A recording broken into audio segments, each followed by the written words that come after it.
బస్సులకు యజమానులను చేసి ఈరోజు వ్యాపారాలలో రాణించే విధంగా ఈరోజు తెలంగాణ రాష్ట్ర ప్రభుత్వం అవకాశం ఇచ్చింది. రెన్యూబుల్ ఎనర్జీ, సోలార్ ఎనర్జీ గురించి మాట్లాడితే ఎప్పుడు కార్పొరేట్ దిగ్గజాలైన అదానీ, అంబానీ ఇలాంటి సంస్థల గురించే మనం మాట్లాడుకుంటూ ఉంటాం. అందుకే స్వయం సహాయక సంఘాలైన మహిళలకు ఈరోజు 1000 మెగావాట్స్ సోలార్ పవర్ ఉత్పత్తి చేసి మన విద్యుత్ శాఖతో ఒప్పందాలు చేయించి ఈరోజు 1000 మెగావాట్ల సోలార్ విద్యుత్ ఉత్పత్తి చేసే యజమానులుగా ఈరోజు స్వయం సహాయక సంఘాలను ఈరోజు మనం యజమానులుగా మార్చడం జరిగింది. అదే కాకుండా ఈరోజు మనం ఏదైనా వస్తువులు కొనుక్కోవాలనుకుంటే ఆన్లైన్లో అమెజాన్ ప్లాట్ఫామ్ మీద కొనుక్కుంటున్నాం. అలాంటి అమెజాన్లో స్వయం సహాయక సంఘాలు ఉత్పత్తి చేసే వస్తువులను వాళ్ళ వృత్తి నైపుణ్యం, చేతి నైపుణ్యంతో ఉత్పత్తి చేసే వస్తువులను ఈరోజు అమెజాన్ ప్లాట్ఫామ్తో ఒప్పందం చేసి మన మహిళలు తయారు చేస్తున్న వస్తువులను అమెజాన్ ప్లాట్ఫామ్ మీద అంతర్జాతీయ స్థాయిలో వాటికి గుర్తింపు వచ్చే విధంగా ఈరోజు అమెజాన్ ఒప్పించి తెలంగాణ రాష్ట్ర ప్రభుత్వం ఈ మహిళలు తయారు చేస్తున్న వస్తువులను అక్కడ పెట్టించడం జరిగింది. ఇప్పటివరకు ఓన్లీ కార్పొరేట్ మల్టీనేషనల్ కంపెనీలు తయారు చేసిన వస్తువులు అమెజాన్ ప్లాట్ఫామ్ మీద మనం చూస్తూ వచ్చినాం. కానీ ఈనాడు మన తెలంగాణ మహిళలు తయారు చేస్తున్న వృత్తి నైపుణ్యము, చేతి వృత్తులను, కుల వృత్తులతో తయారు చేసిన వాటిని ఈరోజు అమెజాన్లో మనం ప్రపంచానికి అందుబాటులోకి తీసుకొచ్చినాం. అదేవిధంగా ఈరోజు మహిళలలో ఉన్న టాలెంట్ను గుర్తించాలి, వాళ్ళకు అండగా నిలబడాలన్న ఆలోచనతోటి హైటెక్ సిటీ అని అంటే ప్రతి ఒక్కరూ మైక్రోసాఫ్ట్, ఇన్ఫోసిస్, విప్రో ఇలాంటి కార్పొరేట్ కంపెనీల గురించే మనం మాట్లాడుకుంటున్నాం. ఆ చుట్టుముట్టుతో ఉన్న ఐటీ కంపెనీల గురించి, అంతర్జాతీయ సంస్థల గురించి మాత్రమే మనం చర్చించుకుంటున్నాం.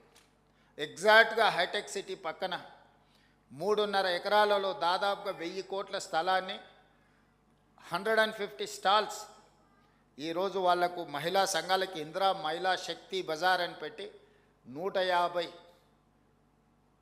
షాప్స్ని అక్కడ పెట్టి తండాలలో, గూడాలలో, మారుమూల పల్లెల్లో మహిళలు ఉత్పత్తి చేస్తున్న వస్తువులను అక్కడ అమ్మకానికి అవకాశం కల్పించి ఈ ఐటీ కార్పొరేట్ దిగ్గజ కంపెనీలతో పోటీగా ఈరోజు అంతర్జాతీయ స్థాయిలో అక్కడ ఒక వేదిక కల్పించినాం. ఈరోజు వాళ్ళలో ఉన్న నైపుణ్యాన్ని గుర్తించాలి, ఆ లోకల్ టాలెంట్ని గ్లోబల్ టాలెంట్గా తీర్చిదిద్దడానికి ఈరోజు హైటెక్ సిటీ పక్కన మహిళలకు ఒక గొప్ప అవకాశం ఇచ్చినాం.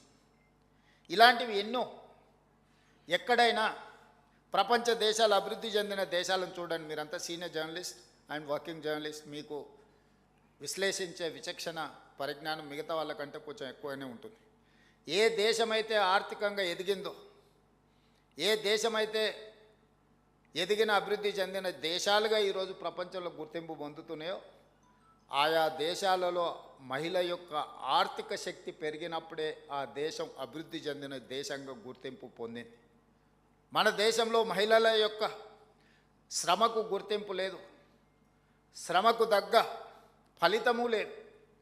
ఇంట్లో చేసే ఏ పనైనా టేక్ ఇట్ గ్రాంటెడ్గా, ఆఫీస్లో ఏ పని ఉన్నా కూర్చొని చేసే పనిని మహిళల మీద నెట్టేసి మిగతా వాళ్ళు పెత్తనం చెలాయించే విధంగా, అదేవిధంగా మగవాళ్ళతో పోటీపడి చేసేటప్పుడు చిన్న చిన్న చులకన కామెంట్స్ కానీ ఇతర ఇష్యూస్ మీకు అందరికి తెలుసు.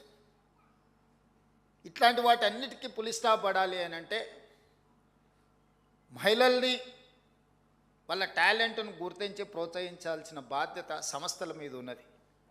వ్యక్తులుగా మనం కొన్ని చేయలేం, వ్యవస్థగా మనం పని చేసినప్పుడు తప్పకుండా మనం ఆ టాలెంట్ని గుర్తించి అవకాశం కల్పించడానికి అవకాశం ఉంటుంది. జర్నలిజం గురించి నేను చెప్పాలి అని అంటే నాకున్న పరిమితమైన అవగాహనతో ఆనాడు దేశ స్వతంత్రం కోసం కొట్లాడుతున్నప్పుడు యంగ్ ఇండియా అనే పత్రికను మహాత్మా గాంధీ గారు నడిపించారు. 1921 నుంచి 1931 వరకు 10 సంవత్సరాలు మహాత్మా గాంధీ గారు పత్రికను నడిపించి స్వతంత్ర పోరాటాన్ని దేశ ప్రజలకు చేరవేయడానికి యంగ్ ఇండియా పత్రికను నడిపారు. అదే సమయంలో పండిత్ జవహర్లాల్ నెహ్రూ గారు దేశ స్వతంత్ర పోరాటాలనే కాకుండా పాలసీలను ప్రజలకు తెలియజెప్పాలి, ఈ దేశ ప్రజలకు దేశాన్ని నడిపించుకునే శక్తి ఉన్నది, జ్ఞానం ఉన్నదని నేషనల్ హెరాల్డ్ పత్రికను పండిత్ జవహర్లాల్ నెహ్రూ గారు నడిపించారు. మన ప్రాంతానికి వస్తే సాయుధ రైతాంగ పోరాట సమయంలో సురవరం ప్రతాప్ రెడ్డి గారు గోల్కొండ పత్రికను నడిపించడం జరిగింది. వీళ్ళందరూ కూడా వర్కింగ్ జర్నలిస్టులే కాదు, జర్నలిజం పట్ల ఒక అవగాహన ఉండి అత్యంత గొప్ప పోరాటాలను కూడా పత్రికల ద్వారా నడిపించడం ద్వారా శాంతియుతంగా ఒక యుద్ధాన్నే గెలవచ్చు అని చెప్పి మహాత్మా గాంధీ గారు, నెహ్రూ గారు, సురవరం ప్రతాప్ రెడ్డి గారు నిరూపించారు. యుద్ధం అంటే ఆయుధాలతో చేసేదే యుద్ధం అని కొంతమంది అనుకుంటారు. ఆయుధాలతో చేసే యుద్ధము విషాదంతో ముగుస్తుంది. కానీ అవగాహనతో కూడుకున్న ప్రజలకు అవగాహన కల్పించి ప్రజల్ని కార్యోన్ముఖులను చేసి ఒక ఐడియాలజికల్ వార్ చేస్తే ఒక యుద్ధాన్ని గెలవచ్చు, ఒక దేశానికి స్వతంత్రాన్ని సాధించవచ్చు అని చెప్పి మహాత్మా గాంధీ గారు నిరూపించారు. వారి వారసత్వంగా ఈరోజు మనం ఈ పరిపాలనను కొనసాగిస్తున్నాం. ఈ దేశంలో వివక్ష ఉంది.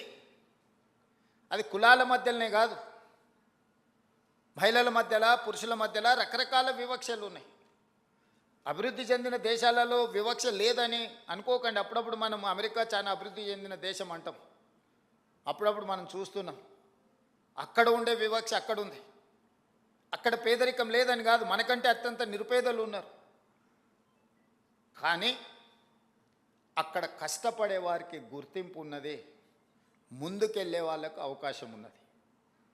మన దగ్గర కూడా వివక్ష ఉన్నది, కానీ కష్టపడే వాళ్లకు గుర్తింపునివ్వాల్సిన బాధ్యత ఇంకా మనము నేర్చుకోవాల్సిన అవసరం ఉన్నది.